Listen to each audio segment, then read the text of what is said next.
Well, I think there's misunderstanding about all mental health stuff. And I was really lucky as a young therapist because Prozac had just come out. Now, prior to that, there was not many antidepressive medications. And we had Ritalin only when I started. And what they were doing in the hospital with kids who were extremely ADHD, because I worked hospitals for a long time, and kids would come in with multiple things going on, but one of them would be ADHD, and they just used tranquilizers. No understanding that tranquilizers were addictive at all. Finally they went, oh my gosh, they're addictive, and then took those out of the way. The progression of medication, unfolding over time has been amazing. And what's available, and with that, what understanding. As you were talking about autism, that didn't really get any press at all until the 60s. And then those were the extreme kids who were like Rain Man, So... Well, one of the reasons I was really interested in talking to you, Sandy, is because, you meet with these kids on a therapy level and counseling level. And, I'm sure a lot of the patients that you saw were on medication. But, I think one of the interesting aspects about your job is more of the behavior therapy with the kids, separate from medication. And I think, at least in my experience in my life, the rap of ADHD gets a bad rap because it's just like, well, those are medicated kids. That's a problem child kid that's disruptive, that just needs to be medicated.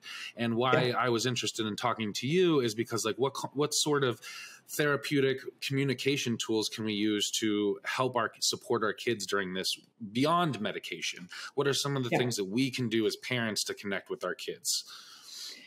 Well, there's a lot of things you can do to connect with your kids. Period. One of the great things about the work I do is because the parents aren't connecting with their kids, or they're really, really worried, And the thing about ADHD is the kid doesn't know he has ADHD.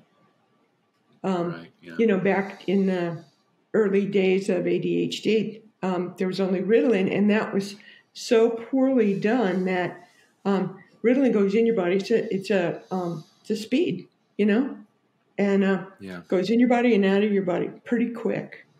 And that they used to have to send kids to the school nurse every 2 hours to take their medication. So a lot of the negative stuff was also coming from kids in class. Because look, I'm a little girl and I got told to behave myself, and I'm doing my math, and the kid next to me is throwing pencils. It's really hard to concentrate while the kid next to me is throwing pencils or screaming or hiding under the desk. And now they're not supposed to actually do that much with kids. I'm not sure what they're doing in class, but I have kids who are mildly ADHD, and some kids in their classroom are literally hiding under desks and climbing the walls. And it'd be really hard to learn math. Yeah. So let's come back to what you can do. The thing about kids is structure. And if structure is loving but clear and firm but loving, it works. And with an ADHD kid, they don't know what they don't know because they're just, bopping off in the corner. And usually the whole call, especially from the school guidance counselor or whatever for medication, is really about annoyance.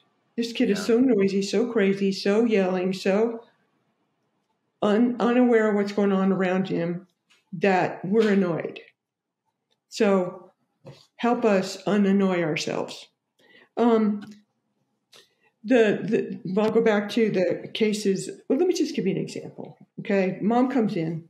Mom and dad are divorced. Dad has ADHD.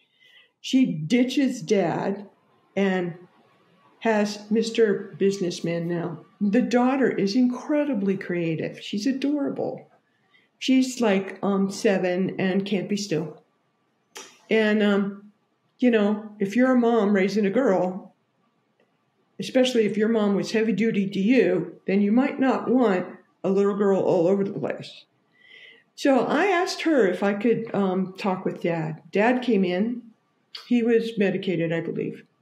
And all he could say was, "Isn't she wonderful? Isn't she creative?